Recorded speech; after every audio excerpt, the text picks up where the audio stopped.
'cause you are good all the time, all the time. You are good, you are good all the time, all the time.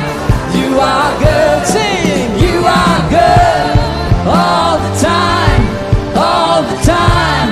You are good, you are good all the time, all the time. You are good, you are good.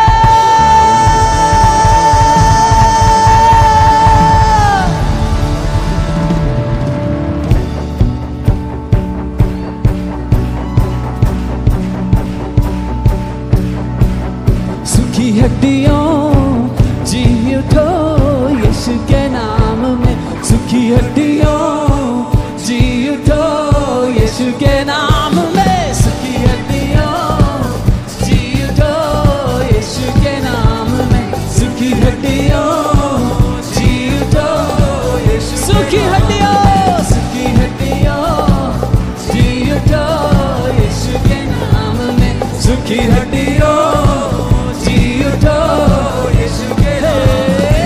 यीशु का नाम जो मुर्दे जिलाता है, यीशु का नाम जो मुर्दे जिलाता है, यीशु का नाम जो लंगड़े चलाता है, यीशु का नाम जो लंगड़े ओ चलाता है, यीशु का नाम जो मुर्दे जिलाता है, यीशु का नाम जो मुर्दे जिलाता है, यीशु का नाम जो लंगड़े चलाता है, यीशु का नाम जो लंगड़े चलाता है, यीशु के नाम में है ठिकाना, यीशु का नाम जो आजादी दिलाता है, यीशु के नाम में है ठिकाना, यीशु का नाम जो आजादी दिलाता है। ए, बीमारियों लाचारियों छोड़ जाओ यीशु के नाम में, बीमारियों लाचारियों छोड़ जाओ यीशु सूखी हड्डियों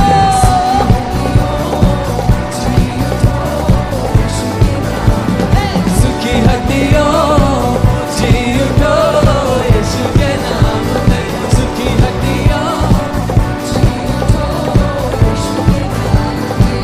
यीशु का नाम शिफा ही शिफा है, यीशु का नाम शिफा ही शिफा है, यीशु के नाम में ही फतह है, यीशु के नाम में ही ओ फतह, यीशु का नाम शिफा ही शिफा है, यीशु का नाम शिफा ही शिफा है, यीशु के नाम में ही फतह है, यीशु के नाम में ही फतह है, यीशु का नाम मिटाए गुनाह को, यीशु का नाम करे जिंदगी अता है, यीशु का नाम मिटाए गुनाह को, यीशु का नाम करे जिंदगी अता है। ए बेड़ियों ए बंधनों टूट जाओ यीशु के नाम में,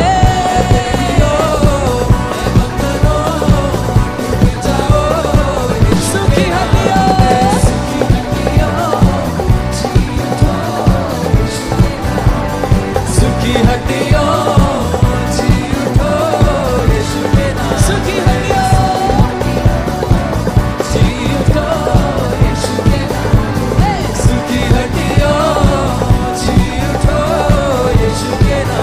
हाँ, यीशु का नाम तो सबसे ही प्यारा है, यीशु का नाम जो सबसे ही प्यारा है, गिरते हुओं को वो देता सहारा है, गिरते हुओं को वो देता ओ सहारा है,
यीशु के नाम में रिहाई होती है यीशु के नाम में।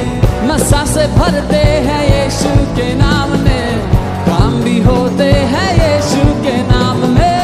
नशा से भरते हैं यीशु के नाम में, काम भी होते हैं यीशु के नाम में। बीमारियों लाचारियों छोड़ जाओ यीशु के नाम में।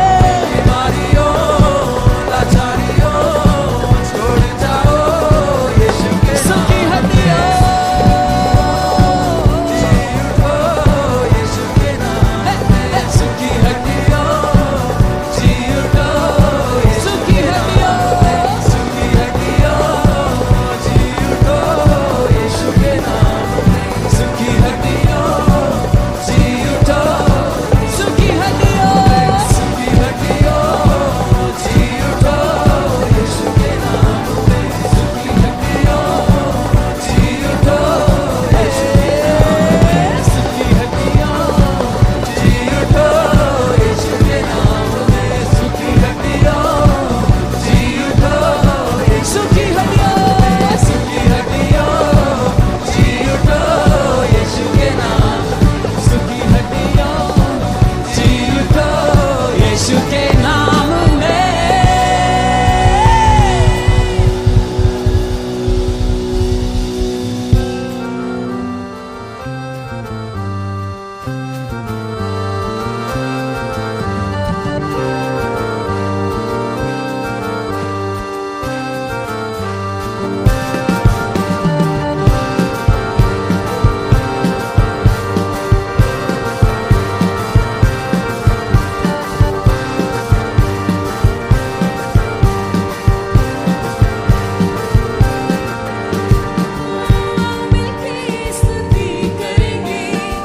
यीशु के गुणगान करेंगे, मिलकर कहें आओ मिलके स्तुति करेंगे।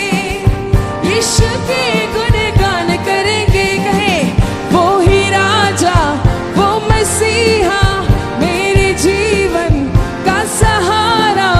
वो ही राजा वो मसीहा मेरे जीवन का सहारा। नचेंगे गाएंगे ओ यीशु के गुणगान करेंगे, नचेंगे गाएंगे धूम मचाएंगे। यीशु के गुणगान करेंगे।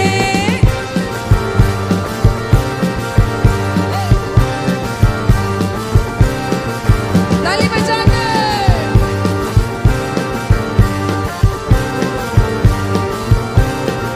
कहे वो है प्रेमी जीवन दाता मेरे जीवन का उजियाला। वो है प्रेमी जीवन दाता मेरे जीवन का उजियाला। मिलकर एक और बार वो है प्रेमी जीवन दाता मेरे जीवन का उजियाला। वो है प्रेमी जीवन दाता मेरे जीवन का उजियाला। नचेंगे गाएंगे धूम मचाएंगे। यीशु के गुणगान करेंगे, नचेंगे गाएंगे धूम मचाएंगे। यीशु के गुणगान करेंगे।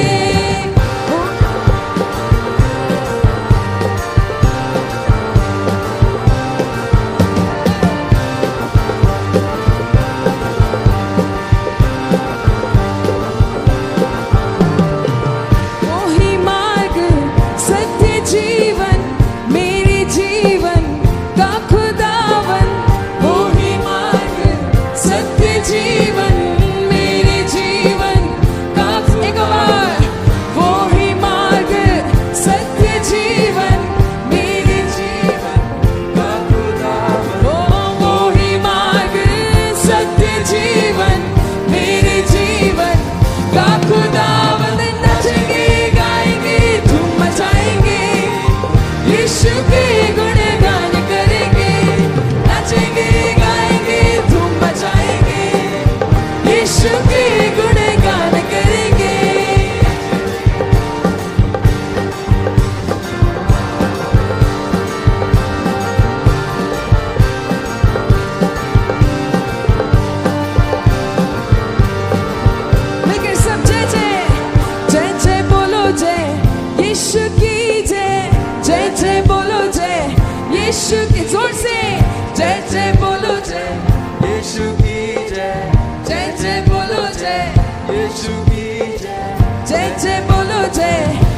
यीशु की जय जय जय बोलो जय यीशु की मिलकर जय जय बोलो जय यीशु की जय जय जय बोलो जय ये एक बार जय जय बोलो जय यीशु की जय जय जय बोलो जय यीशु की ओ जय जय बोलो जय यीशु की जय जय जय बोलो जय हो नचेंगे गाएंगे ओ यीशु के गुणगान करेंगे नचेंगे गाएंगे धूम मचाएंगे यीशु के गुणगान करेंगे वो ही राजा वो मसीहा मेरे जीवन का सहारा वो ही राजा वो मसीहा मेरे जीवन का सहारा वो ही राजा वो मसीहा मेरे जीवन का सहारा वो ही राजा वो मसीहा मेरे जीवन का सहारा नचेंगे गाएंगे धूम मचाएंगे यीशु के गुणगान करेंगे नचेंगे गाएंगे ओ यीशु के गुणगान ओ नचेंगे गाएंगे धूम मचाएंगे यीशु के गुणगान करेंगे नचेंगे गाएंगे ओ यीशु के गुणगान करेंगे नचेंगे गाएंगे धूम मचाएंगे यीशु के गुणगान करेंगे नाचेंगे गाएंगे धूम मचाएंगे यीशु के गुणगान करेंगे नाचेंगे गाएंगे धूम मचाएंगे यीशु के गुणगान करेंगे नाचेंगे गाएंगे धूम मचाएंगे यीशु के गुणगान करेंगे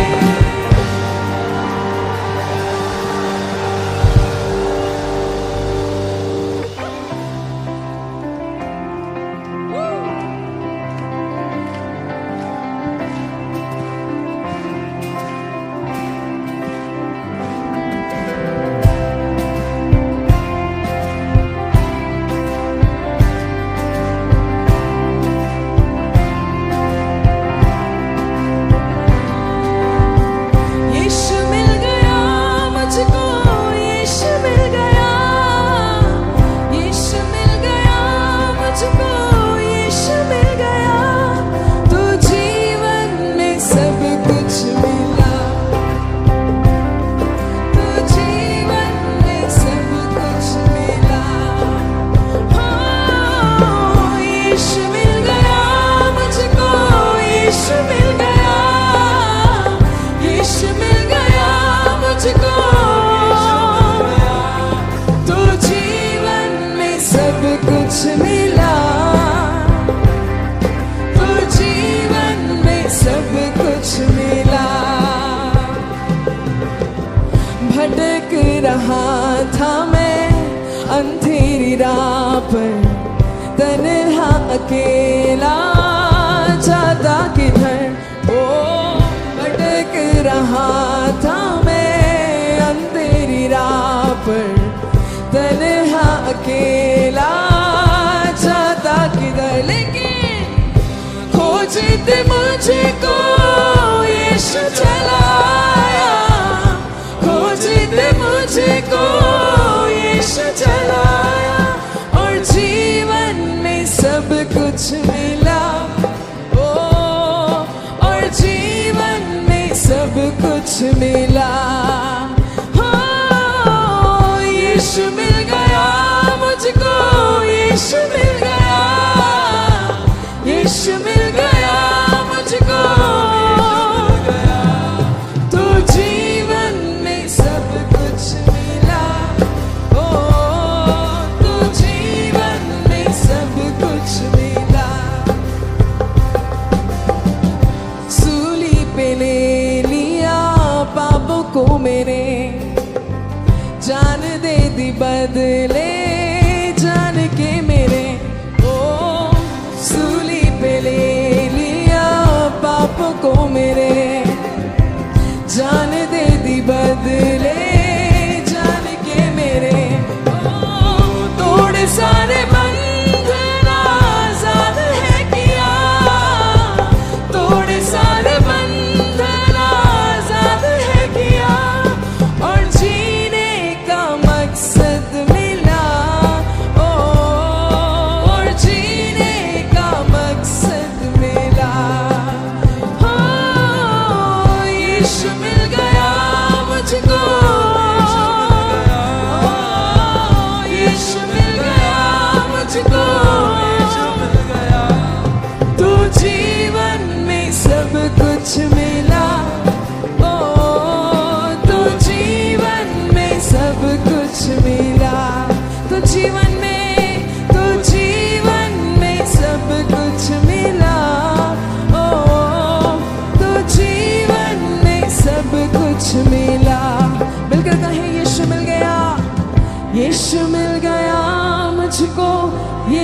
मिल गया, यीशु मिल गया मुझको, यीशु मिल गया, ओ यीशु मिल गया मुझको, यीशु मिल गया, यीशु मिल गया मुझको, यीशु। कितने लोग कह सकते हैं ओ यीशु मिल गया मुझको, यीशु मिल गया, यीशु मिल गया मुझको, यीशु मिल गया, ओ यीशु मिल गया मुझको, यीशु मिल गया, यीशु मिल गया मुझको। थोड़े सारे बंधन आजाद है किया, थोड़े सारे बंधन आजाद है किया, और जीने का मकसद मिला, और जीने का मकसद मिला। ओ यीशु मिल गया मुझको, ओ यीशु मिल गया मुझको, तो जीवन में सब कुछ मिला, तो जीवन में सब कुछ मिला, तो जीवन में, तो जीवन में सब कुछ मिला, तो जीवन में सब कुछ मिला।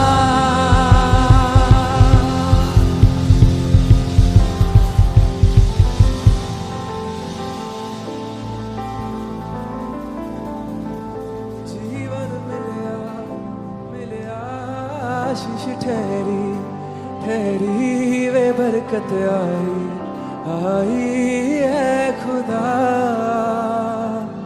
जीवन मिलिया आशीष ठहरी ठहरी वे बरकत आई है खुदा। वो बंधन टूटे टूटे, गम भी छूटे छूटे, आंसू सूखे सूखे खुदा।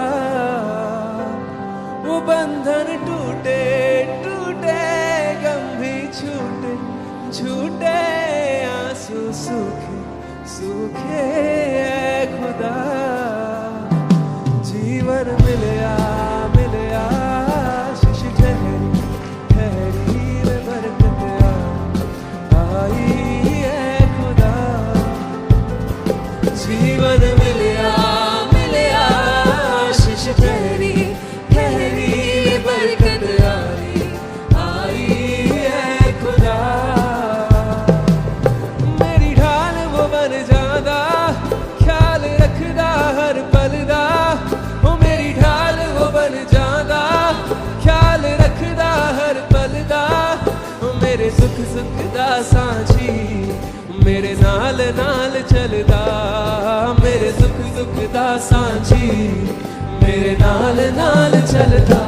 ना मैं रुकना रुकना, ना मैं थकना थकना, करांगा महिमा महिमा है खुदा। ना मैं रखना रखना, ना मैं थकना थकना, करांगा महिमा महिमा है खुदा। वो बंधन टूट गए गम भी मुक गए अथरू सुख गए खुदा।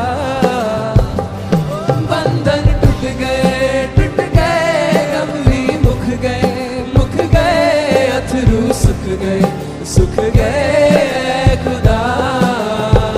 मैनू जीवन मिलिया आशीष ठहरी ठहरी वे बरकत आई है खुदा। वो जीवन मिलिया आशीष ठहरी ठहरी वे बरकत आई है खुदा। ईमान जो मैं करया, पल्ला यीशु दा फड़या। ईमान जो मैं करया, पल्ला यीशु दा फड़या। ओने तरस मेरे ते खान, मैं मैनू चंगा भी करया उन्हें तरस मेरे देखा मैनू चंगा भी करया चाजे चढ़ गए डूबे में तर गए वे दुश्मन हर गए खुदा चाजे चढ़ गए वे भी तर गए दुश्मन हर गए खुदा वो बंधन टूट गए गम भी मुक गए अथरू सुख गए खुदा वो बंधन टूट गए गम भी मुक गए अथरू सुख गए खुदा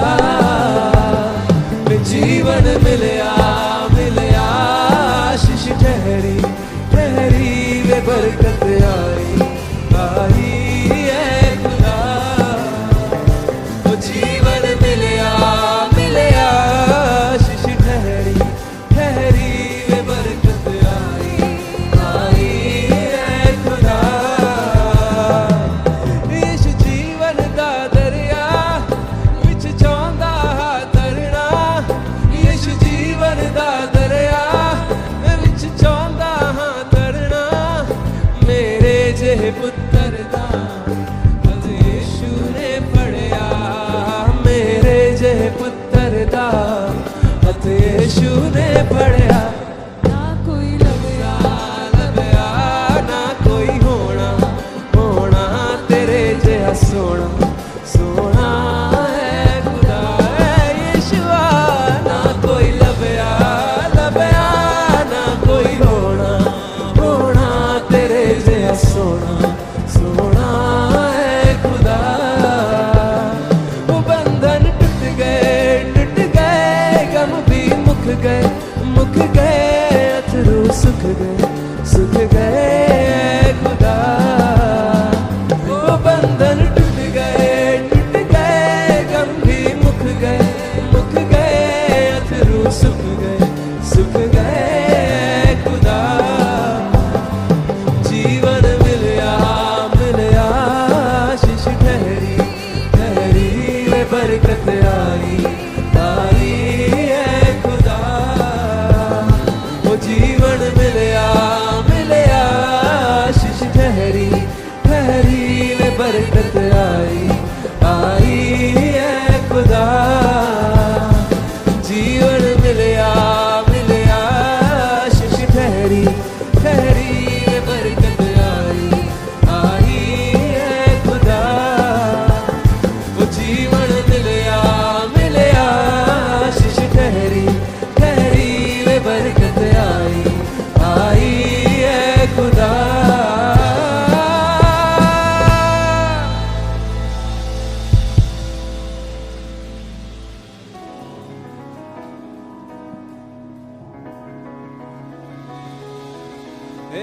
युगों से युगों तक एक ही है राजा महिमा के सिंहासन पर बैठा बादशाह वो है महान वो सर्वशक्तिमान उसकी हुकूमत और उसका ही प्रताप सदा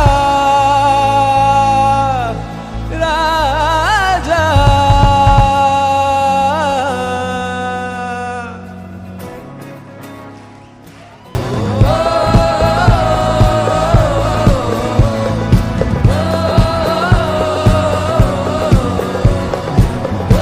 फिरता है Tell him, Lord, you are alive, you are the living God, you are here in this house and you walk in this house. उसको कहो कि प्रभु एक बड़ी उम्मीद के साथ मैं आज तेरे भवन में आया हूँ, तेरे भवन में आई हूँ. Tell him, Lord, I have come with great expectations in your house today.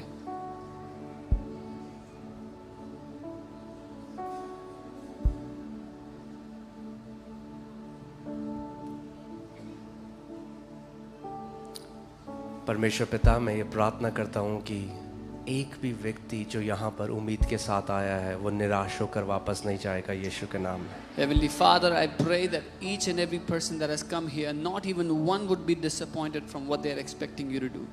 हर एक व्यक्ति अपनी प्रार्थनाओं के उत्तर के साथ जा रहा है यीशु के That नाम। each and every person is going back with the answer to their prayer in Jesus' name.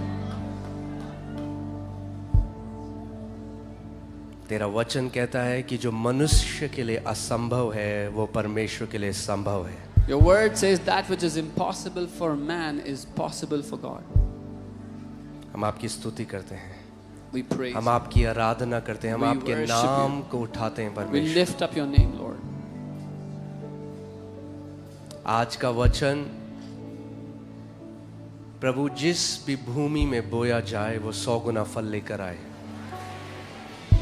Whatever ground this word that I bring today is sown, let it bring forth harvest. Let it bring forth fruit. I bind every hindrance in the name of Jesus. मैं हर एक रुकावट को बांधता हूँ यीशु के नाम में। Every spirit that tries to stop the word to fall into people's heart, I bind those unclean spirits in Jesus' name. हर एक आत्मा जो वचन को रोकती है लोगों के दिलों पर उतरने से, उन गंदी आत्माओं को मैं बांधता हूँ यीशु के नाम में। Let Jesus be glorified today.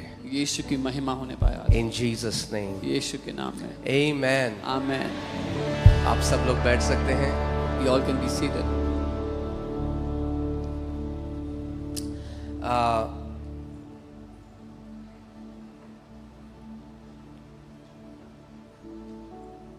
हम लोग, अगर आपको नहीं पता, मैंने अनाउंसमेंट किया था, इस कमिंग वेंसडे से यानी बुधवार से हम लोग 40 दिन के उपवास में जा रहे हैं।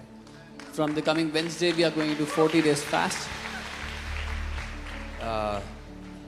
और उस फास्टिंग के दौरान हर सुबह मैं आके बुक ऑफ एक्ट्स में से सिखाऊंगा, प्रेरितों के कार्य में से सिखाऊंगा। And during the fast, every morning I will come and teach from the book of Acts.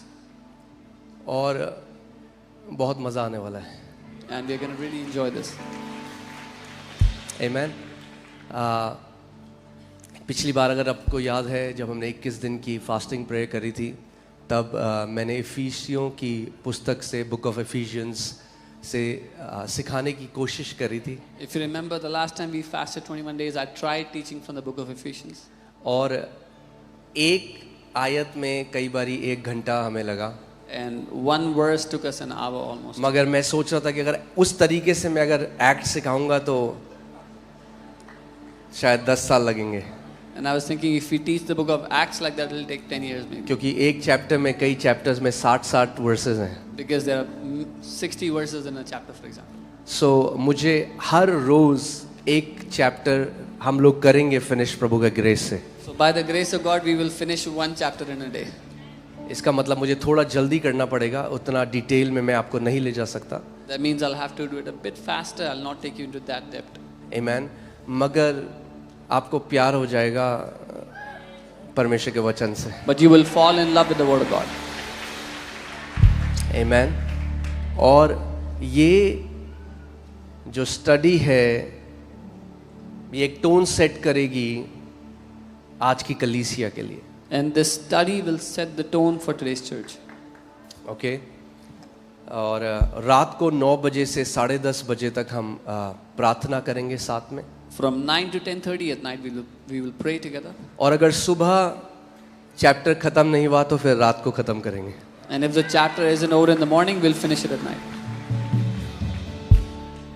Amen. Amen. आमेन। सो आज मैं आपको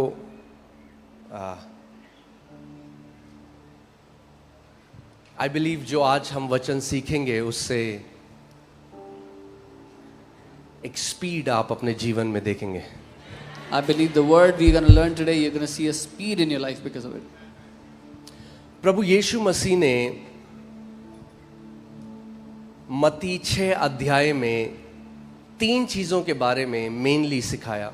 Lord Jesus taught about 3 things mainly in Matthew chapter 6. Okay. और प्रभु ने कहा when you pray, And the Lord said, जब तुम प्रार्थना करो, जब तू प्रार्थना करें। when you pray.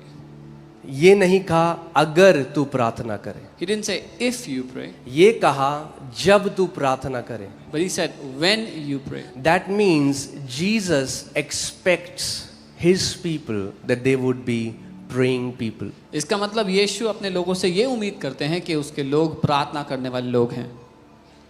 Amen.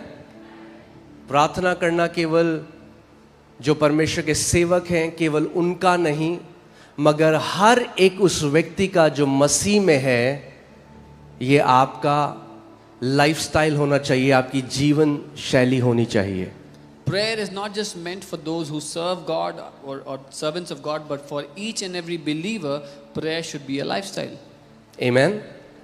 और अगर हमारे जीवनों में प्रार्थना नहीं है तो हम कभी भी वहां नहीं पहुंच सकते और वो इम्पैक्ट नहीं ला सकते जो परमेश्वर चाहता है कि हमारे द्वारा हम लेकर आए। And if we do not pray, we can never reach to the place where the Lord wants to take us or the impact that He wants us to have. Okay so प्रभु ने जब शुरू किया तो प्रभु ने कहा ऐसे मत प्रार्थना करना जैसे ढोंगी करते हैं, क्योंकि उसने कहा hypocrites love to pray. And He said, when He started, He said, don't pray like the hypocrites, क्योंकि ढोंगियों को प्रार्थना करने से प्यार है। For they love to pray, उनको प्रार्थना करना बड़ा पसंद है, उनको प्यार है प्रार्थना करने से। Not because they love God, इसलिए नहीं कि वो परमेश्वर से प्यार करते हैं। They love to pray because it gives them a platform to appear spiritual before people. उनको प्रार्थना करने से इसीलिए प्यार है क्योंकि उनको लोगों के सामने आत्मिक दिखने के लिए मंच मिलता है उससे। इसीलिए आप जो करते हो मसीह में उससे ज्यादा जरूरी ये है कि आप क्यों वो करते हो जो आप करते हो। Which is why what you do in the Lord, more important than that is why do you do what you do in the Lord? क्योंकि प्रभु यीशु मसीह ने कहा ये फरीसी, ये जो ढोंगी हैं, ये भी प्रार्थना करते हैं, मगर तुम जो मेरे लोग हो उनकी तरह प्रार्थना मत करना। Because Jesus said these Pharisees, these hypocrites, they also pray, but you my people do not pray like them. Okay so प्रभु ने बताया कि ऐसे प्रार्थना नहीं करनी। The Lord said, do not pray like this. मैं जब तुम प्रार्थना करो तो अपने कमरे में जाओ, When you pray, go into your room, और पिता जो गुप्त में देखता है and Father who sees in secret तुम्हें खुले में पुरस्कार देगा, रिवॉर्ड देगा, will reward you openly, उसका प्रतिफल देगा। will give you the reward. इसका मतलब अगर हम बाइबल के इस अध्ययन को देखें और समझें, इसका मतलब प्रार्थना प्रतिफल को लेकर आता है। This means if we study the Bible here and understand, it says prayer brings reward. Okay, that means if you have a praying lifestyle, अगर आपका प्रार्थना की जीवन शैली है, you will walk, your life will be filled with the rewards of God. तो आपकी जिंदगी परमेश्वर से प्रतिफलों से भरी होगी। Amen. कितने लोग चाहते हैं that your life will be full of God's reward? How many people want their life to be full of God's reward? अब मुझे पता है कई लोग बोलेंगे हाँ हम मसीह के पीछे इसलिए नहीं जाते कि हमें रिवॉर्ड। अरे आप नहीं कह रहे हो, मसीह ने बोला, यीशु बोल रहा है Yeah, I know some कि people पिता रिवॉर्ड देगा। तो डोंट टेल मी दैट, उसने नहीं कहा तुम मांगोगे, उसने कहा तुम प्रार्थना करो, रिवॉर्ड पिता देगा। He didn't say you will ask for it, he said you pray, the Father will give the reward. We don't pray for reward, हम उपवास प्रार्थना इसलिए नहीं करते कि we reward pray for मिलेगा। him. हम उसके लिए प्रार्थना करते He is the one who gives reward. हैं। वो है जो वो देता है We प्रतिफल। are not after reward, हम प्रतिफल के पीछे we are नहीं, after him. हम उसके पीछे हैं। But God is a rewarder to those who diligently seek him. लेकिन परमेश्वर उनको प्रतिफल देता है जो उसको लॉ लगाकर ढूंढते हैं। क्या करोगे आप? He is a rewarder. What will you do? वो प्रतिफल देने वाला परमेश्वर है। Amen. Okay, but इस पे मैं आज फोकस नहीं करूंगा। But I'll not focus on this today. मैं फोकस करना चाहता हूं दूसरी बात जो प्रभु ने कही इसके बाद। The second thing that फिर Jesus उसने said, कहा और जब तू उपवास करे and he said, when you fast, तो ढोंगियों की तरह मत करना, do not fast like the hypocrites, क्योंकि अपना चेहरा उदास कर लेते हैं because they put on a sad कि लोगों के countenance, सामने वो दिख सकें कि वो उपवास कर रहे हैं। that they might appear to be fasting before men. और फिर प्रभु ने कहा उनको भी कोई प्रतिफल नहीं मिलेगा। And the Lord said, they will have no reward.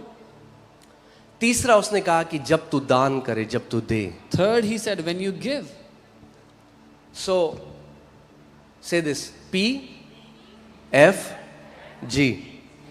prayer, fasting, giving. prayer, प्रार्थना, fasting, उपवास giving. और देना.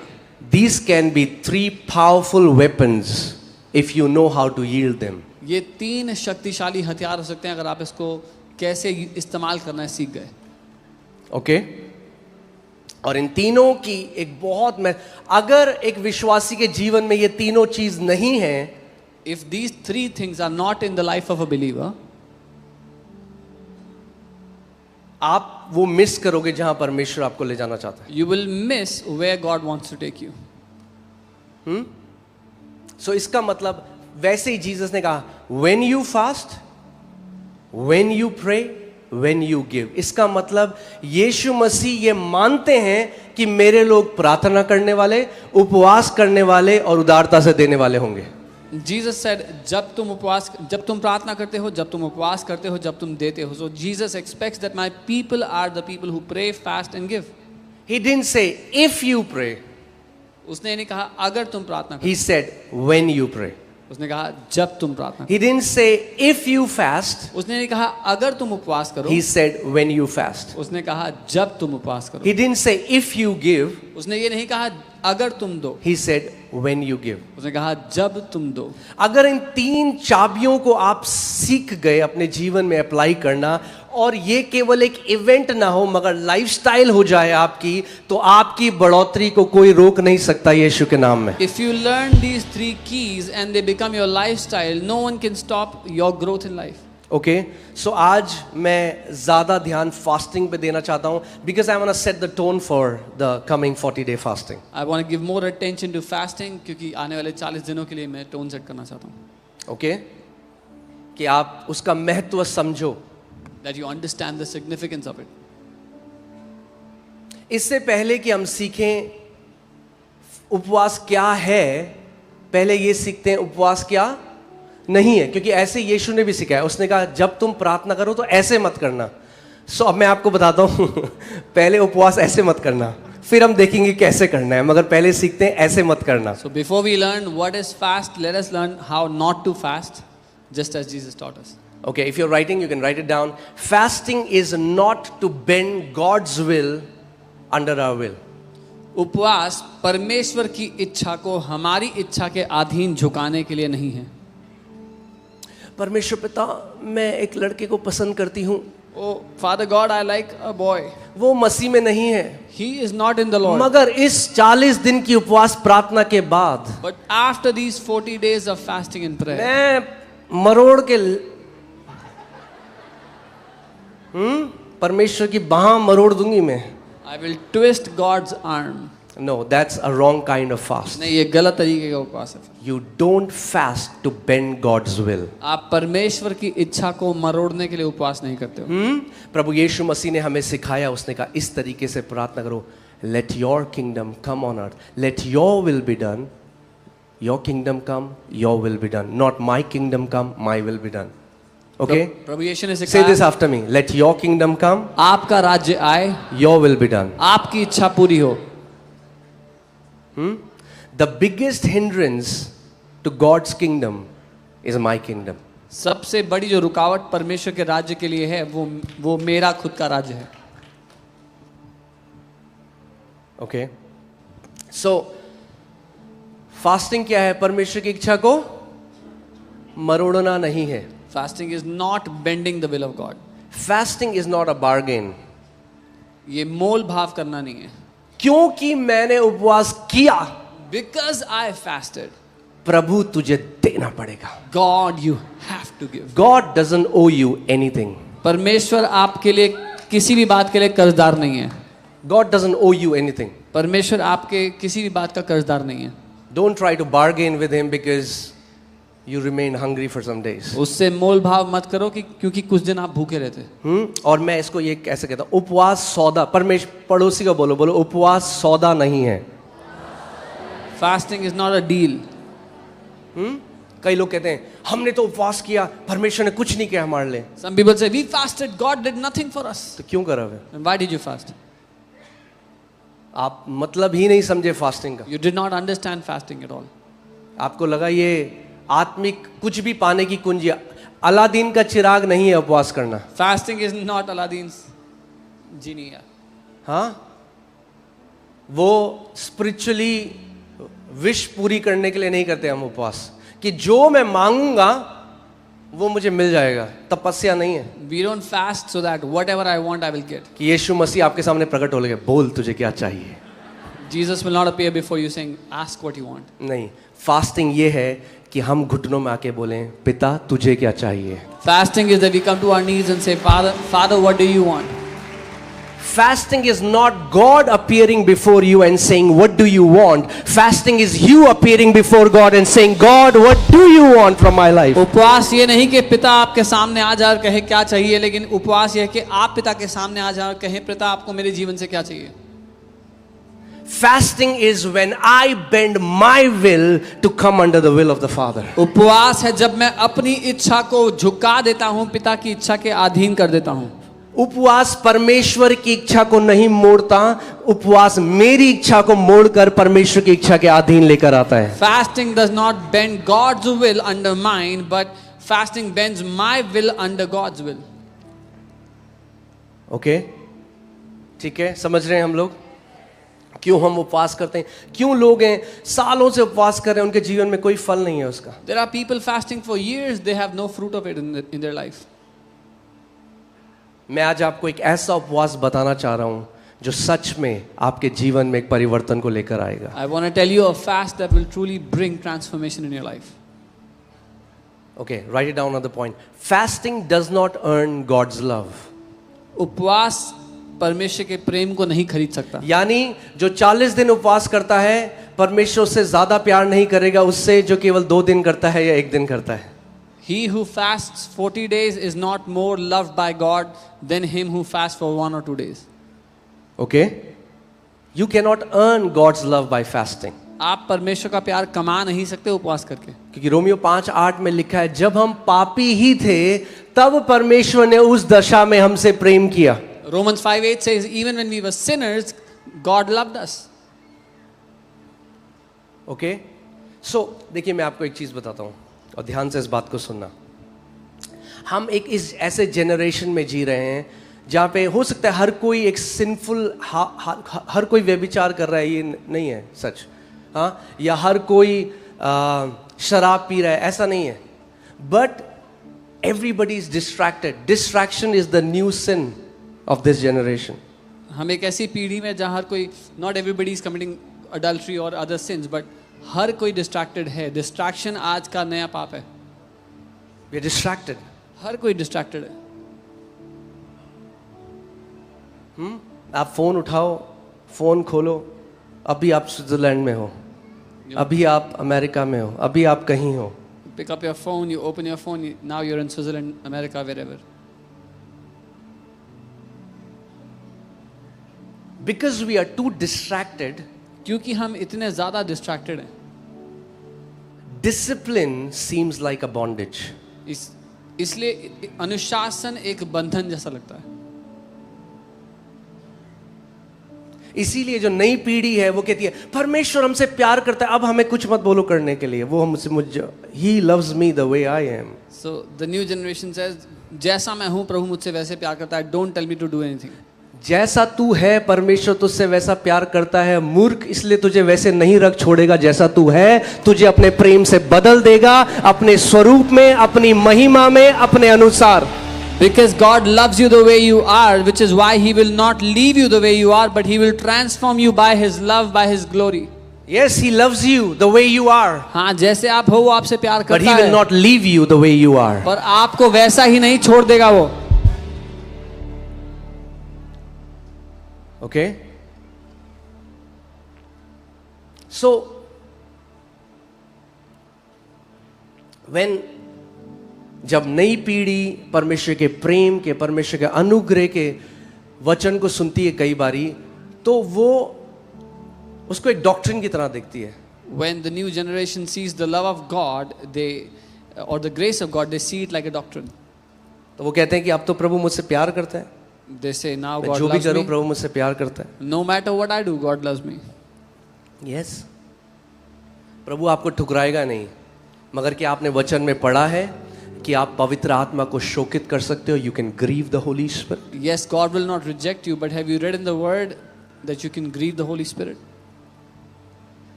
हम लोग डिस्ट्रैक्ट हो के इतने हार्ड हो सकते हैं अपने हार्ट में, इतना हमारा हृदय कठोर हो सकता है Being distracted, we can be so hardened in our hearts कि हमें पता भी ना चले कि कब वो जो कनेक्शन हमारा परमेश्वर के साथ था वो टूट गया और हमें पता नहीं है. that we won't even know when that connection got disconnected and we didn't even know. सच बोल सकता हूँ इस जगह में. Can I speak the truth?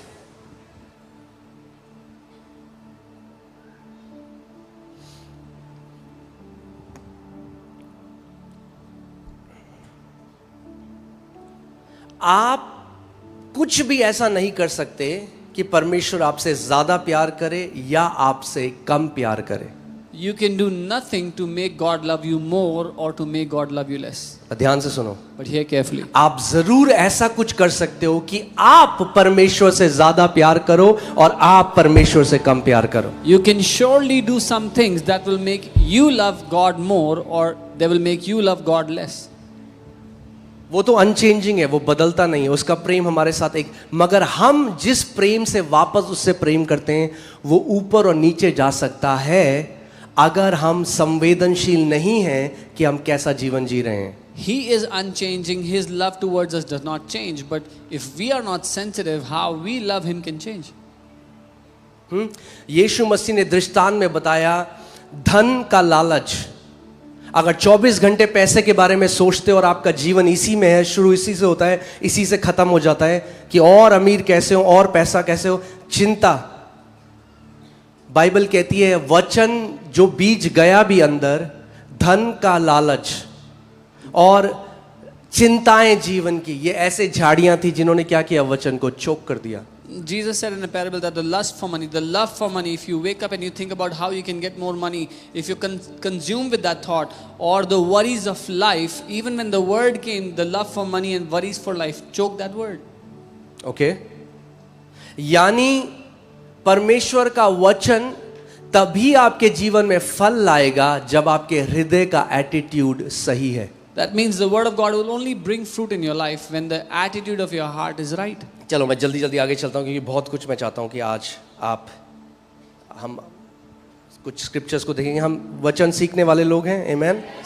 और केवल सीखने वाले नहीं, केवल सुनने वाले नहीं, मगर उस पर चलने वाले हैं. We don't just hear the word, we do according to the क्योंकि word. बाइबल कहती है अगर आप केवल वचन को सुनते हो तो आप धोखे में हो, यू आर डिसीव्ड.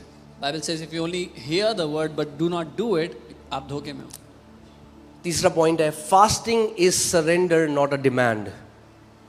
उपवास समर्पण है, मांगे रखना नहीं है. मैंने तो उपवास किया, मुझे तो कुछ मिला नहीं. I fasted, I got nothing. हो सकता है फास्टिंग कभी मिलने के बारे में थी नहीं. Maybe fasting was never about getting anything. What if I tell you fasting isn't about getting anything from God? क्या होगा अगर मैं कहूँ कि उपवास परमेश्वर से कुछ हासिल करने के बारे में है ही नहीं. हमने तो उपवास किया, वो भी fasted, हमें तो कुछ मिला नहीं, we didn't get anything. करा नहीं सही fast. Then you did not fast. क्योंकि well. ऐसे नहीं बोलते फास्ट के बाद में. Otherwise you would not have spoken like that. Okay.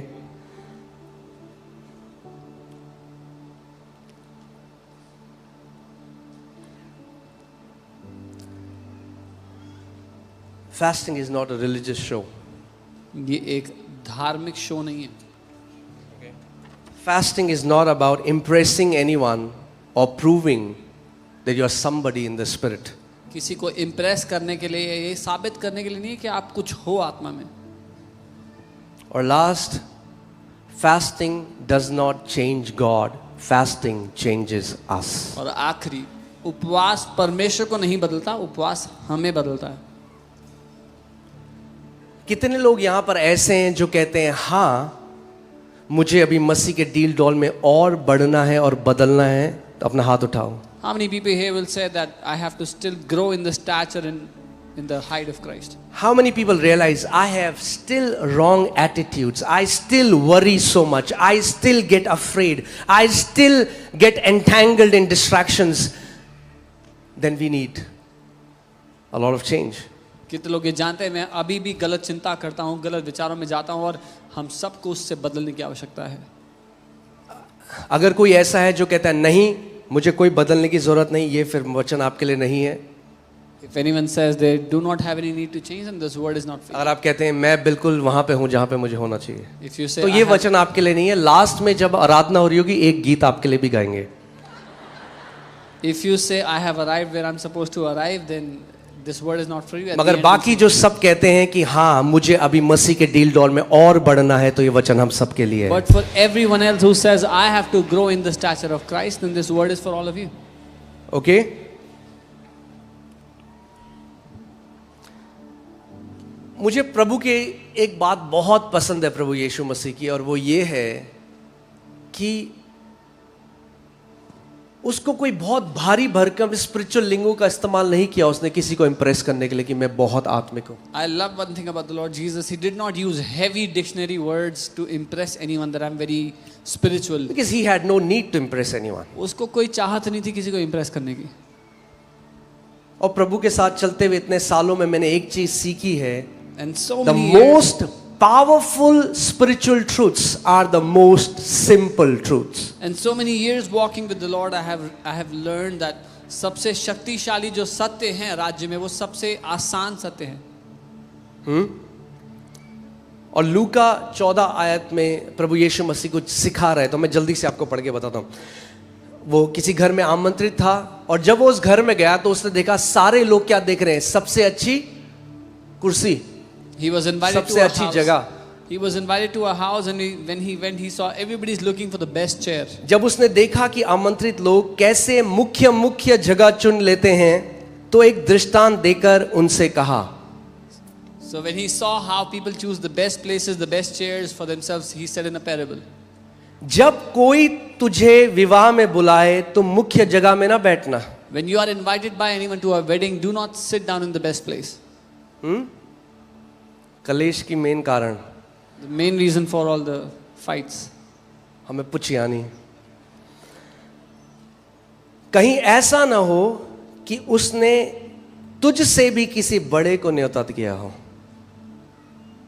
Lest one more honorable than you be invited by him. और जिसने तुझे और उसे दोनों को न्योता दिया है, आकर तुझसे कहे इसको जगह दीजिए, तब तुझे लज्जित होकर सबसे नीची जगह में बैठना पड़ेगा। And he who invited you and him come and say to you, give place to this man, and then you begin with shame to take the lowest place. शादी में ही नहीं होता, यहाँ भी होता है। This doesn't just happen in weddings, it happens here also. कई लोग मुंह फुला के बैठे हैं क्योंकि आगे चेयर नहीं मिली, Some people are upset because they didn't get the front chair. और फिर जो वचन परमेश्वर उनको भेजना चाहता था वो पूरा वचन नहीं सुनते। And then the word that God wanted to give to them, they do not hear that word. अरे आगे बैठे और पीछे बैठने से कोई फर्क नहीं पड़ता। It does not make any difference whether आपका you are sitting दिल here का or there. स्वभाव कैसा है वचन के लिए, उससे फर्क पड़ता है। How is the attitude of your heart, that makes the difference. जो आगे बैठे हैं ये लोग जरूरी नहीं है ये वचन ग्रहण कर रहे हैं। Those who are sitting in front, not important that they are hearing the word, receiving the word. Physical proximity has to do nothing with the spiritual attitude. शारीरिक करीबी से आत्मिक रवैया तय नहीं होता। एक व्यक्ति सबसे आगे बैठकर वचन को नहीं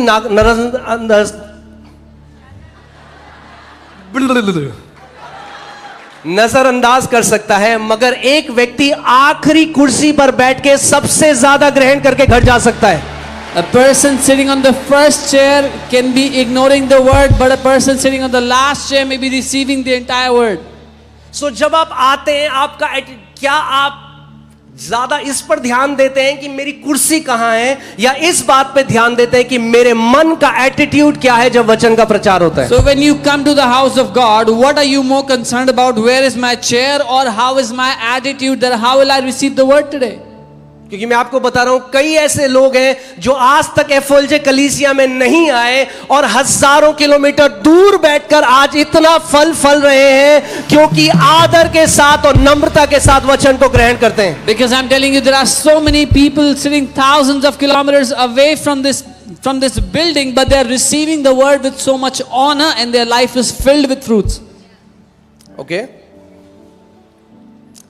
पर जब तू बुलाया जाए तो सबसे नीची जगह जाकर बैठ, But when you are invited, go and sit down in the lowest place. कि जब वो जिसने तुझे नेता दिया है तुझसे कहे हे मित्र आगे बढ़कर बैठ, तब तेरे साथ बैठने वालों के सामने तेरी बड़ाई होगी.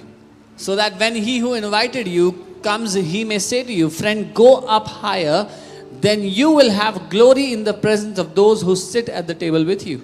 Isn't that amazing? That Jesus doesn't shy away to even share these basic practical teachings. क्या ये हैरानी की बात नहीं है कि यीशु ऐसी साधारण प्रैक्टिकल शिक्षा दे रहा है. और मैं बता रहा हूं आज की कलीसिया को ये ज्यादा चाहिए. And I'm telling you, the church today needs this more. हम बताएं आप तीसरे स्वर्गों में बैठे हुए, मगर बाहर अगर आप जाके किसी को लड़ाई करो, कोई आपके आगे है, कोई एक माँ है, एक बहन है, एक बूढ़े व्यक्ति हैं, एक बूढ़ी औरत है, अगर आप उनको आदर ना दो तो फिर क्या फायदा पूरे इस शिक्षा को सुनने का. You come here, we tell you you're seated in the third heaven, and you go out, you misbehave with other people, you misbehave with the elderly. Then what is the point of teaching? 11वीं आयत पे आते हैं. And it will set the tone. क्योंकि प्रत्येक जो अपने आप को ऊंचा उठाता है, प्रत्येक, कुछ नहीं, बोलो प्रत्येक. प्रत्येक मतलब this is applicable to everyone. For everyone who exalts Everyone, himself will not be some, humbled. everyone. प्रत्येक जो अपने आप को ऊंचा उठाता है वो नीचा किया जाएगा, परमेश्वर का वचन कहता है. For everyone who exalts himself will be humbled, the Bible says. कई लोग आज तक इसको समझे नहीं. Many people have still not understood this. 40 साल हो गए, It's been वो 40 फिर नई years. जगह जाएंगे. वो They'll- कहते हैं, तुम्हें पता है मैं कौन हूं, मैं ये हूं, वो हूं, ये हूं, वो हूं, ये हूं, मैंने ये किया, वो किया, ये किया, वो किया. They'll go to a new place and say, you know, I'm this, I'm that, I did this, I did that. और फिर कोई फल नहीं. And there's no उनको समझ fruit. में नहीं आता ये क्यों है. No fruit in their life, and they don't understand why. उनको नहीं समझ में आ रहा कि क्यों मैं ऊंचा नहीं जा रहा. They don't understand तू why they're ऊंचा not, इसलिए नहीं जा रहा क्योंकि तू खुद से ऊंचा जाना चाहता है, इसलिए नहीं जा रहा. they're not going up higher because they're trying to go higher on their own. क्योंकि वचन कहता है हर कोई जो अपने आप को ऊंचा उठाना चाहेगा, परमेश्वर का वचन कह रहा है वो नीचा किया जाएगा. The word says everyone who exalts himself will be humbled. मगर गुड न्यूज है, But there's a good news. जैसे हर कोई जो अपने आप को ऊंचा उठाने की कोशिश करता है वो नीचा किया जाएगा, परमेश्वर कह रहा है वैसे ही जो अपने आप को दीन करता है वो ऊंचा उठाया जाएगा. Just as anyone who tries to exalt himself will be humbled, the word of God says everyone who humbles himself will also be exalted. Exalted. वो ऊंचा उठाया जाएगा. God will give you height. परमेश्वर आपको ऊंचाई You देगा. will not have to fight to go up. आपको लड़ना नहीं पड़ेगा ऊंचा चढ़ने के लिए. Your promotion is God's responsibility if you humble yourself. आपका प्रमोशन परमेश्वर की जिम्मेदारी है अगर अपने आप को आप नम्र करते हो तो. कितने लोग मेरी आवाज को सुन रहे हैं? You don't fight for your promotion. आप नहीं लड़ते You अपने प्रमोशन के लिए. don't go after your promotion. You work on the attitude of your heart. अगर आप नम्र हो तो परमेश्वर कह रहा है मैं उठाऊंगा तुझे. आप अपने दिल के रवैये पे काम करते हो. And if you are humble, the Lord says, I will exalt you. It's a spiritual principle and is applicable to everyone. ये एक आत्मिक सिद्धांत है और ये हर एक पे लागू होता है. ओके आगे देखते हैं. ठीक है, जल्दी जल्दी. जेम्स 4:10, याकूब 4:10, प्रभु के सामने दीन बनो तो वह तुम्हें क्या बनाएगा? शिरोमणि बनाएगा. Humble yourself in the sight of the Lord and He will lift you up. अब इस बात को समझो. Humility has nothing to do with the tone of your voice नम्रता का आपकी आवाज कैसे है उससे कोई लेना देना नहीं है. or your posture. या आपका डील डॉल कैसा है, आप किस तरह से व्यवहार करते हैं. Praise the Lord भाई, कैसे हो आप? कई बारी सबसे खतरनाक यही लोग हैं. Sometimes these people are the most dangerous people. Are you getting what I'm saying? Humility is not outward posture. नम्रता बाहरी रवैया नहीं है. That person is trying to show he's humble. He's not humble. He's trying to show something. If you are something, you don't have to show it. That's who you are. वो इंसान दिखाने की कोशिश करता है कि वो नम्र है, जो कि वो है नहीं, क्योंकि जो आप हो वो आपको दिखाना पड़ता नहीं है. झुके हुए कंधे नम्रता नहीं है.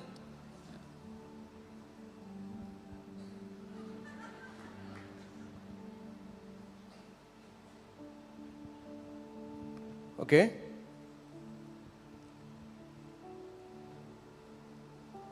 Humility is first thing. Humility का पहला साइन मैं आपको बताता हूं. अगर आपको नम्रता सीखनी है, पहला साइन है यू विल बी टीचेबल. आप शिक्षा पाने के योग्य होंगे. आप कोई सिखा सकता है, आपको कुछ बोल सकता है आपके जीवन Someone में. can अगर teach आप you. नम्र नहीं, आप बोले भाई तेरे को क्या पता, मुझे सब पता है, चल मुझे मत बता. If you are not humble, you will say, "Don't tell me, I know everything." What we don't realize is that majority of our problem, or I would say all of our problem, root out from the sin of pride. हमारी अधिकतर नहीं, सारी की सारी समस्याएं घमंड के पाप से शुरू होती हैं. शैतान ने स्वर्ग में व्यभिचार नहीं किया, खैनी नहीं खाई, गुटखा नहीं खाया, शराब नहीं पी, मर्डर नहीं किया. क्या किया? घमंड किया. Devil did not do fornication, adultery, or any addictions in church.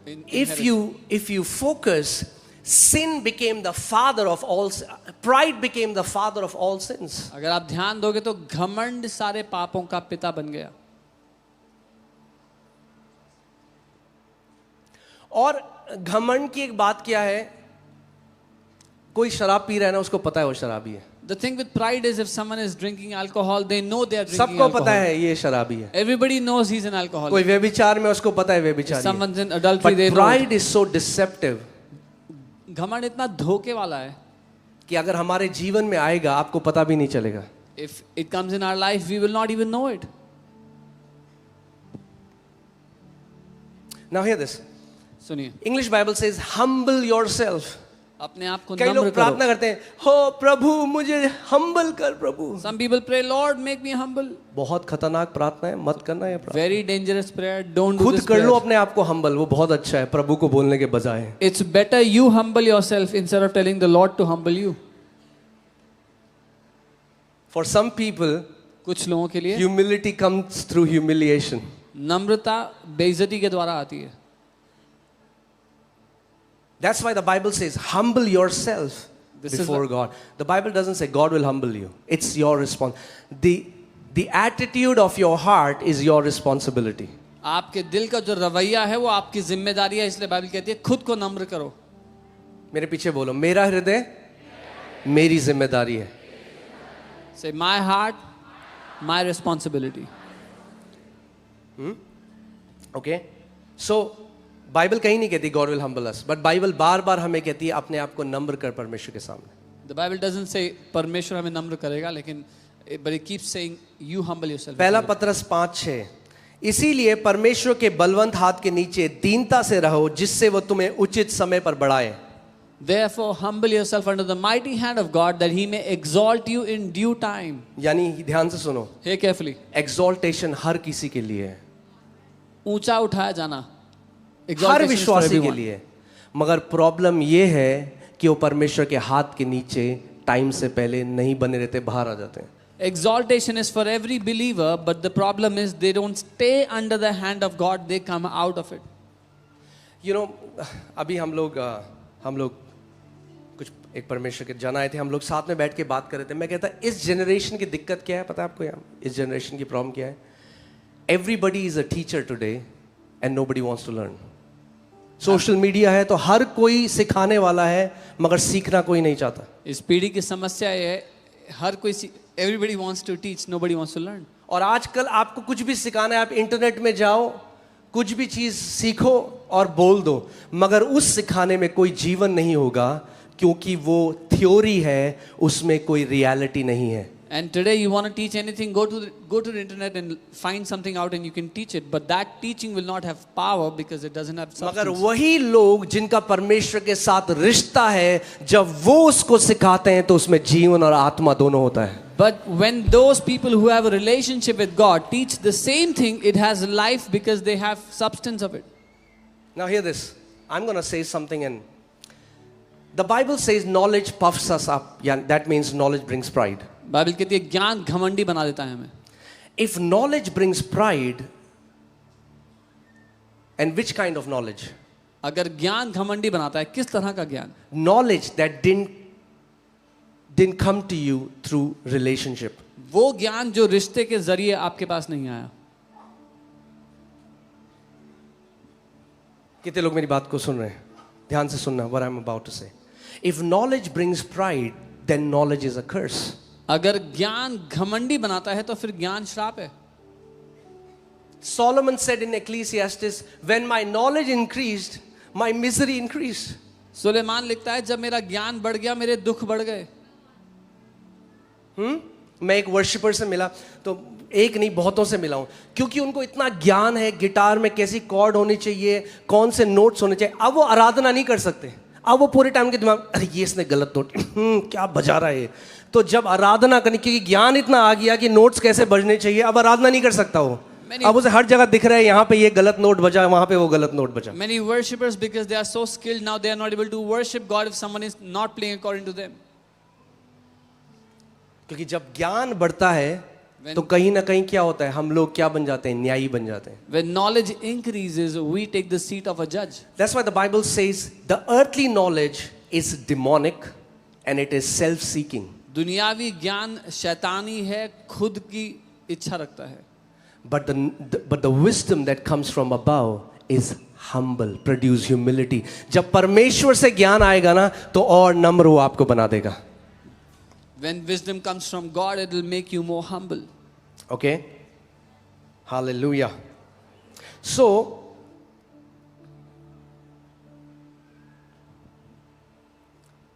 ये खैर कभी और का टॉपिक है, मगर मैं जल्दी से आपको बता दूं. परमेश्वर के हाथ के नीचे होने का मतलब क्या है? Can you put that in the amplified? I want to show you something. मैं आपको दिखाना चाहता हूं. मतलब क्या है? परमेश्वर के हाथ के अधीन रहो. मैंने आपको बताया था कि परमेश्वर का हाथ किसको दर्शाता है? उसकी पावर को, उसकी अथॉरिटी को. What does it mean to stay under the hand of God? The hand of God shows His power, His authority. The fivefold office. जो 5 सेवकाइयां रखी हैं परमेश्वर ने. अभी आप ये देखिए, subject to the elders. Who are the elders? The ministers and the spiritual guides of the church. जो कलीसिया के अगुवे हैं, कलीसिया के जो सेवक ठहराए गए हैं परमेश्वर के द्वारा. So जब आप कॉन्टेक्स्ट में पढ़ते हो, परमेश्वर के हाथ के अधीन आप कब हो? जब आप एक आत्मिक अगुवे जो कलीसिया में परमेश्वर ने आपके लिए रखा है, जब अधीनता में आप जीते हो तो आप परमेश्वर के बलवंत हाथ के अधीन हो. और सही समय पर परमेश्वर कह रहा है वो हर एक उस व्यक्ति को उठाएगा जो अधीन है. When you are under the authority of the church, when you are under the authority of your elders, you are under the mighty hand of God, and in the right time, in the due time, the Lord will lift you up. हम लोग बहुत सारी आयतों में जा सकते हैं अभी, मगर आज मैं कुछ और आपको बताना चाहता हूं, इसलिए वहां नहीं जाएंगे. मगर मैं आपको बता रहा हूं, कई लोग हैं वो कहते हैं हमें आप घोषणा बताओ प्रमोशन की. Many people say, tell us what to declare for promotion. क्या घोषणा करें कि प्रमोशन हो? What should we declare that we get promotion? Maybe you don't need a declaration, maybe you need humility. शायद आपको घोषणा नहीं, आपको नम्रता चाहिए.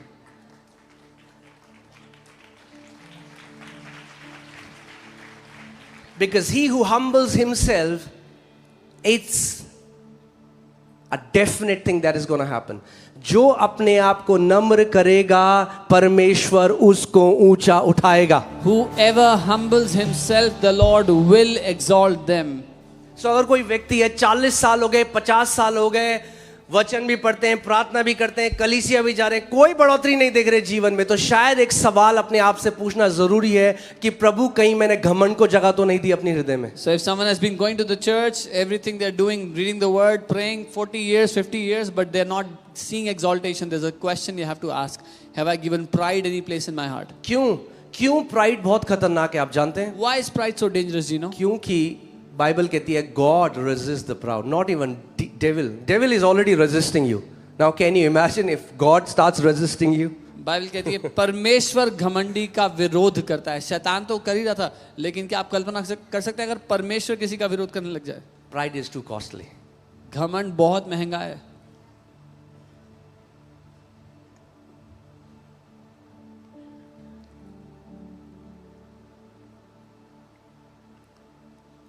Hallelujah. It's okay. थोड़ा दर्द होगा.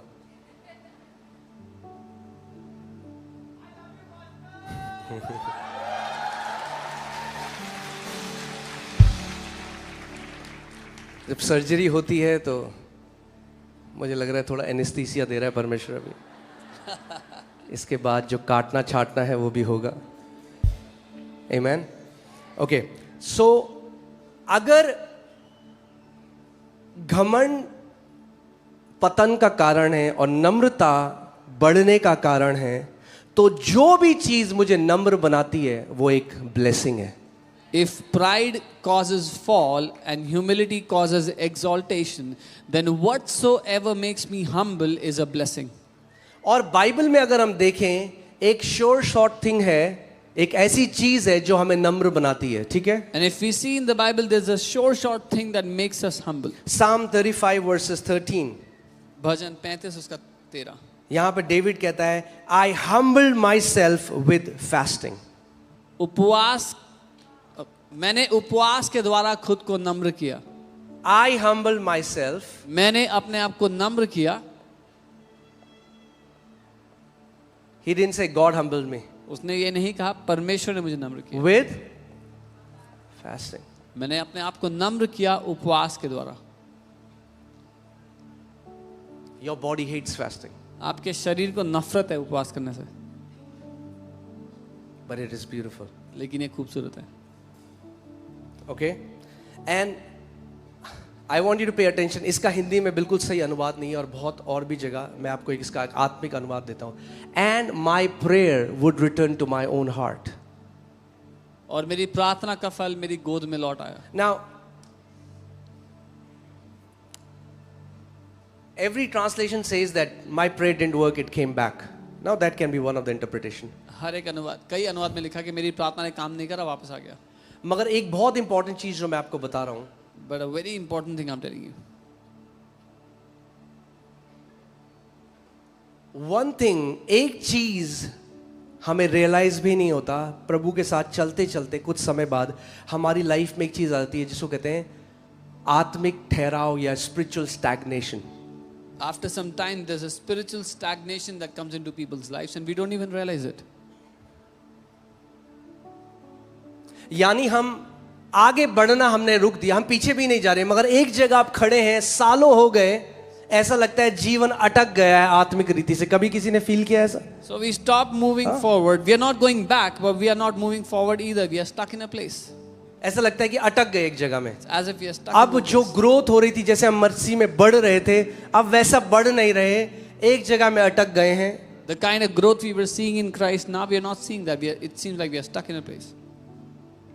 अब वैसा मन नहीं करता परमेश्वर के साथ समय बिताने का। करते हैं क्योंकि करना है, वचन भी पढ़ लेते हैं सुबह थोड़े समय तक, मगर जैसे पहले वो जो जॉय था, वो जो आनंद था परमेश्वर से, हल्के हल्के वो घटता जाता है। और अब क्या होता है, अब एक रीति रिवाज की तरह, क्योंकि करना है इसीलिए करते हैं। Now I don't spend time with the Lord or read the word the way I used to. Now I do it because I have to do it. और कुछ समय बाद ऐसा होता है कि अब प्रार्थना का मन नहीं है, अब प्रेयर नहीं। कई लोग कहते हैं प्रेयर होती नहीं हमसे। And after some time they don't feel like praying. Their heart is not to pray anymore. और फिर कुछ मसीहों के जीवन में तभी केवल वो तब प्रार्थना करते हैं जब वो और या तो कलीसिया में है या वो और मसीहों के सामने हैं, मगर उनकी पर्सनल लाइफ, प्रेयर लाइफ खत्म हो जाती है। And then some believers, they only pray when they are around other believers or in the church, and personally they don't have any prayer life. It's spiritual stagnation. ये आत्मिक रूप से हल्के रुक जाना हल्के पहला प्रेम चला जाता है है। Slowly you lose the first love और हम एक ईसाई बन जाते हैं। and we become a religious Christian. और मैंने आपको कहा है, अगर हो आप ईसाई तो शैतान है कसाई। वो पैशन, वो ज़ील परमेश्वर के लिए टेक्स अ बैक सीट। हल्के हल्के हल्के, ये बहुत हल्के होता है, एकदम नहीं होता। This happens very gradually, not फिर कोई आपको बोलता है, फिर आप बोलते हैं हाँ हाँ हमें पता है सब। And someone tells you something, you say, yeah, I know everything. फिर बारिश आती है तो आप कहते हैं बारिश आ रही है, कलीसिया नहीं जाएंगे। Then it rains, you say, it's raining, let's not go to church today. सर्दियाँ जब आती हैं तो आप कहते हैं सर्दी है, कलीसिया नहीं It's जाएंगे। winters, you say, oh, it's winter, it's too cold. फिर गर्मी आती है तो आप कहते हैं गर्मी है, गर्मियों के बाद जाएंगे। Then summers and you say, it's too hot, let's not go to church. पता नहीं चलता। You don't realize. मैं आपसे एक सवाल पूछता हूँ, एक नदी में और एक लेक में, एक तालाब में क्या अंतर है? I'll ask you a question, a difference between a river and a pond. दोनों पानी है।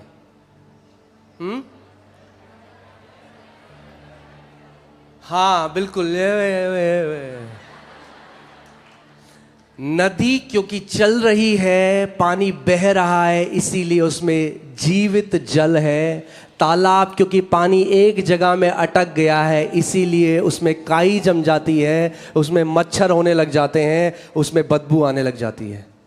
A river is continuously flowing, so it has living water, it has life in it, whereas a pond, a lake is stuck in a place, starts to और stink. ये वो विश्वासी हैं, उनको आयतें पूरी पता है। कोई भी ओ प्रभु जी हालेलुया, जैसे तेरे वचन में लिखा है प्रभु जी, जैसे लिखा है भजन संहिता 23 में, कि वो सब करेंगे, मगर अंदर पता है आत्मिक जीवन मर चुका है। They will do all of these things, they will quote scriptures, but inside they know spiritual life is dead. It has become a warfare for them to pray and bend their knees. आप घुटने टेकना तो ऐसा हो गया है जैसे, और कुछ टेक भी नहीं सकते क्योंकि they are heavy, इसीलिए फास्टिंग भी जरूरी है। And some cannot come to their knees because of their weight, so fasting is क्या important. फायदा है शरीर का अगर मैं अपने सृष्टिकर्ता के सामने घुटने ना टेक सकूं इससे? What is the point of the body if I cannot come before my Lord, my Creator? Amen? और सारे जवान लोगों से मैं बोल रहा हूं, जब तक तो खैर हम आखिरी तक करेंगे, आखिरी सांस तक घुटने टेकेंगे परमेश्वर के सामने। Amen? So hear this. David is saying, because I fasted, my prayer came back to my heart. Dawood कहता है क्योंकि मैंने उपवास किया, मेरी प्रार्थनाएं वापस मेरे दिल के पास आ गई। एक परमेश्वर के दास हैं और उन्होंने बहुत परमेश्वर का काम किया, मगर एक समय ऐसा आया उनके जीवन में स्पिरिचुअल स्टैग्नेशन आ गया। A man of God served the Lord mightily, and a time came when his life was spiritually stagnant. वो वचन जानते थे, He knew the word, सब कुछ बढ़िया था, everything was good, मगर अब प्रार्थना नहीं हो रही थी। but now he wasn't able to pray. लोगों के सामने करते थे, He would pray before people. अकेले अपनी पर्सनल लाइफ खत्म, Personally, मन ही नहीं है करने no का। prayer life. He didn't feel like praying at कोशिश all. भी कर रहे हैं, नहीं हो पा रहे, शरीर को बिठा रहे हैं, 5 मिनट ऐसा लग रहा है जैसे 5 घंटे हो। Even when he tried, he would sit 5 minutes, felt like 5 hours. और उन्होंने और उनकी वाइफ ने डिसाइड किया कि 21 दिन का उपवास हम करेंगे। Him and his wife, they decided to fast 21 और उन्होंने days. अपनी वाइफ को अकाउंटेबिलिटी पार्टनर बनाया और वाइफ को बोला कि मेक श्योर कि मैं अगर खाने की तरफ जा रहा हूं तो पकड़ लेना मुझको। And he said, stop me if I try to go towards food. और मैं उनकी ये गवाही सुन रहा था, मुझे बहुत अच्छी लगी ये गवाही। And I loved his testimony. और 21 दिन वो कह रहे कि प्रार्थना नहीं हो रही थी उनसे, उपवास भी कर लिया, प्रार्थना नहीं हो रही, कोशिश कर रहे हैं, प्रार्थना नहीं हो रही। He was fasting, but he could not pray even when और वो he कह रहे tried. 21वें दिन He said, on the 21st day, my prayer came back to my heart. मेरी प्रार्थना मेरे दिल के पास वापस आ गई। My prayer came back to my heart. मेरी प्रार्थना मेरे दिल के पास वापस आई। और वो कहते हैं ऐसा था जैसे ये स्क्रिप्चर अलाइव हो गया, और वो दिन था और उनके मरने के आखिरी दिन तक वो परमेश्वर की आग से जलते रहे। And it was as if till the last day of his life he was burning with the fire So of अगर God. कोई भी यहाँ पे ऐसा है जिसको लगता है मैं स्पिरिचुअली स्टैग्नेट हो गया हूँ या वो जलन नहीं है जैसे पहले थी, I want to invite you, come let us fast together. ये 40 दिन में हम जाएंगे ठंडे मगर धधकती हुई आग बनकर निकलेंगे 40 दिन के बाद। If there's anyone here who feels their life is spiritually stagnant, then I invite you in this fast. We will walk in, we will step in cold, but we will come out as consuming fires, as burning fires. Okay? I can guarantee you exaltation if you humble yourself. मैं आपको guarantee दे सकता हूँ आप ऊंचे उठाए जाओगे जीवन में अगर आप अपने आप को बोलोगे नम्र कैसे आप करोगे। गारंटी दे सकते हो? You will say, how can you give guarantee? क्योंकि वचन कहता है, Because the word says so, और वचन झूठ नहीं कह सकता। and the word cannot lie. अगर आप नम्रता से जीवन जीते हो, अगर आपका हृदय नम्र है, आपको बढ़ने से, ऊंचा जाने से कोई नहीं रोक सकता। If you live your life in humility, no one can stop you from being exalted in life. Amen? All right. So उपवास एक तरीका है अपने आप को नम्र करने का। So fasting is a way to humble yourself. क्यों? क्योंकि हम में से कई लोग ऐसे जीते हैं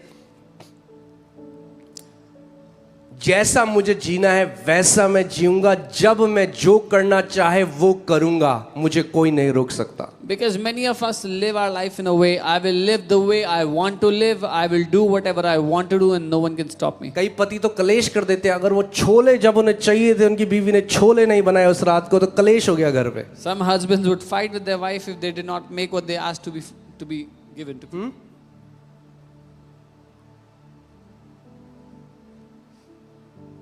कई बहनें हंस रही हैं, Some उनके sisters are बगल में laughing. बैठे हुए सीरियस हैं. कई तो ऐसे भी कर रही हैं. अब बोलना छोले बनाने को रात को. मगर आप समझ रहे मैं क्या बोल रहा हूं? We don't even realize it. हमें पता भी नहीं लगता.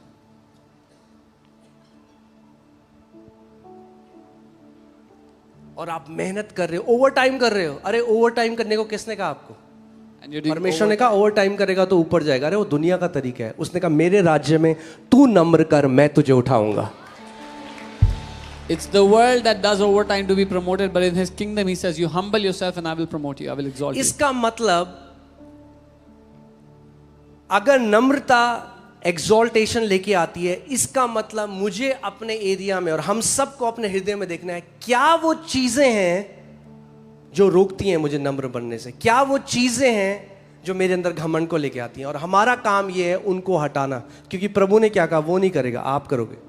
If humility brings exaltation, our responsibility is to look at the things that bring pride in our life or stop us from being humble. We have to remove them. God will not do it. Ezra 8:21. Again, it tells that Ezra proclaimed a fast, and he said, "We proclaimed a fast that we might humble ourselves before God." और Ezra ने कहा कि उसने उपवास की घोषणा की ताकि हम परमेश्वर के सामने अपने आप को नम्र करें, दीन करें. So, इस बात को समझो कि उपवास कोई टोटका नहीं है परमेश्वर से वो पाने का जो चाहिए. Fasting is not a quick fix to get whatever you want from God. Maybe fasting is not so that God will give you more, but fasting is so that we will lose the unnecessary weight that we are carrying. शायद उपवास इसलिए नहीं कि परमेश्वर हमें और कुछ दे, लेकिन उपवास इसलिए है कि जो फालतू का बोझ हम लेकर चल रहे हैं जीवन में, उससे अपने जीवन से हटा दें. Maybe फास्टिंग कुछ ऐड ना करे आपके जीवन में, मगर हटा बहुत सारी चीजें सकती है आपके जीवन से. Maybe fasting will not add anything to your life, but it will definitely remove many things. और जब वो हटेगा ना, तो अगर कान में कुछ जम गया है बहुत ज्यादा तो सुनाई नहीं देगा. अगर आंखों में जब मोतियाबिंद हो जाता है तो एक वाइट पर्दा लग जाता है. Fasting is going to remove all of that so that you can see things clearly, you can hear God clearly. उपवास उस सब को हटाने के लिए जो आपको रोकता है परमेश्वर को देखने और सुनने से, उस सब को हटाने के लिए.